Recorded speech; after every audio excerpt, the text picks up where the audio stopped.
Notre économie linéaire repose sur des ressources bon marché et une énergie fossile disponible. On extrait, on fabrique, on consomme, et puis on jette, puisant dans un stock limité de matériaux et générant des déchets. Mais exploiter ces ressources et cette énergie devient de plus en plus cher et compliqué. Alors, ce système est-il viable à long terme ? L'économie de la fonctionnalité, un des piliers de l'économie circulaire, peut fournir une solution. Et si, au lieu d'acheter des biens, nous achetions les services qu'ils nous rendent ? Et si nous privilégions l'usage et l'efficacité ? Dans ce modèle, fabricants et distributeurs resteraient propriétaires de leurs produits. L'entretien et les réparations feraient partie du contrat. Encore mieux, la facture pourrait comprendre les coûts de fonctionnement, comme par exemple l'électricité. Pour les entreprises, il serait logique de conserver les matières premières qui se raréfient et dont le prix ne cesse d'augmenter.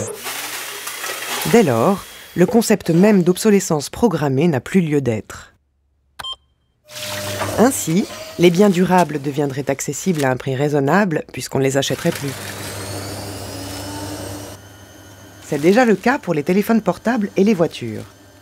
Et pourquoi pas pour les réfrigérateurs, les machines à laver, les outils électriques ? Bien entendu, chaque individu, chaque entreprise a des besoins spécifiques. Ce n'est donc pas un modèle figé. Des centaines de solutions différentes peuvent être imaginées, avec des contrats sur mesure intégrant liberté, flexibilité et amélioration régulière. Prenons par exemple l'autopartage. Il est possible de louer des véhicules directement aux constructeurs, à des entreprises d'autopartage ou même entre particuliers. Les technologies de la communication font de notre monde une plateforme sur laquelle échanger des services ou des biens d'occasion devient de plus en plus facile. Tout est question de mise à disposition. Et ça fonctionne aussi pour les habitations et les bureaux.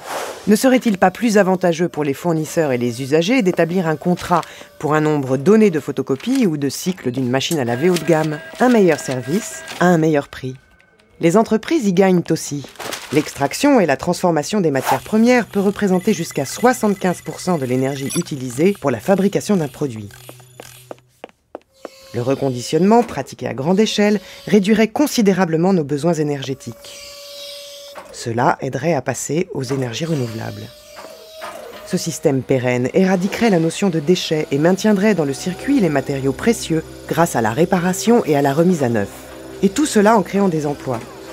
Le passage à une économie de la fonctionnalité est l'une des voies pour accélérer la transition vers une économie circulaire. Les opportunités sont immenses, tant pour l'économie que pour les individus, et le changement est déjà en marche.